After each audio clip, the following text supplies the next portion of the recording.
छत्तीसगढ़ के पूर्व मुख्यमंत्री अजीत जोगी की अचानक तबीयत बिगड़ गई है। जनता कांग्रेस छत्तीसगढ़ के अध्यक्ष अजीत जोगी को रायपुर के एक निजी अस्पताल में भर्ती कराया गया। उनके बेटे अमित जोगी ने इस बात की पुष्टि की है। अस्पताल में डॉक्टरों की टीम उनकी सेहत की लगातार मॉनिटरिंग कर रही है। गुजरात के सूरत से पंडित दीनदयाल रेलवे स्टेशन पर पहुंची श्रमिक स्पेशल ट्रेन से आने वाले श्रमिक का दावा है कि उनसे 630 रुपए के टिकट के एवज में 800 रुपए वसूले गए। वो अपनी बेबसी बयां करते हुए कहते हैं कि हमारे पास वापसी के सिवा कोई चारा भी नहीं था, जितने पैसे मांगे दे दिए गए। कोरोना लॉकडाउन के बीच प्रवासी मजदूरों को लेकर केंद्रीय गृह मंत्री अमित शाह ने पश्चिम बंगाल की ममता सरकार की चुप्पी पर सवाल उठाया है। अमित शाह ने ममता सरकार से पूछा कि वो पश्चिम बंगाल के प्रवासी मजदूरों के मुद्दे पर चुप क्यों हैं। वहीं टीएमसी का कहना है कि संकट की घड़ी में अपने कर्तव्यों का निर्वहन करने में विफल रहने वाले गृह मंत्री झूठ के पुलिंदे के साथ लोगों को गुमराह कर रहे हैं। वहीं दूसरी तरफ भारतीय रेलवे ने भी बंगाल सरकार की तरफ से प्रवासी मजदूरों के लिए 8 स्पेशल ट्रेनें चलाने के दावे को खारिज कर दिया है। रेलवे ने जानकारी दी, ऐसा कोई प्रस्ताव राज्य सरकार की तरफ से अब तक नहीं भेजा गया। केंद्रीय गृह मंत्री अमित शाह के स्वास्थ्य को लेकर पिछले कुछ दिनों से अलग अलग तरह की अफवाहें सामने आ रही थी। अब खुद अमित शाह ने अपने स्वास्थ्य को लेकर जानकारी दी है। साथ ही अफवाहों को दरकिनार करते हुए कहा कि वो पूरी तरह से स्वस्थ है।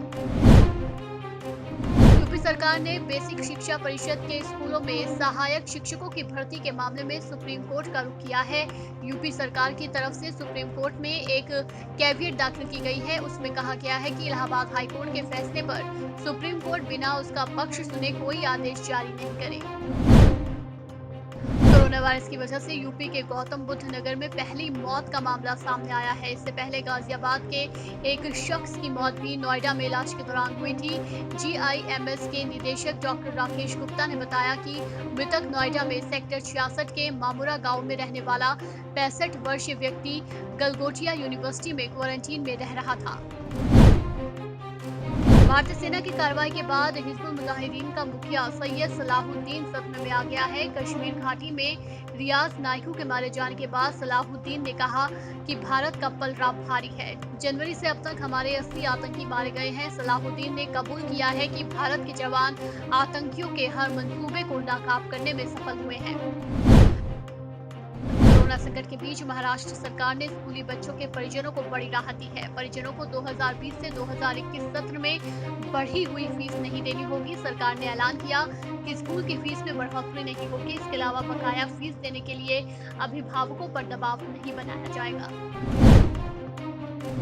दुनिया का सबसे ताकतवर देश अमेरिका कोरोना वायरस महामारी की चपेट में है। देश में 2 महीने में कोरोना से 78,000 लोगों की मौत हो गई है। इस बीच अमेरिकी राष्ट्रपति डोनाल्ड ट्रंप ने दावा किया कि कोरोना वायरस बिना वैक्सीन के ही खत्म हो जाएगा।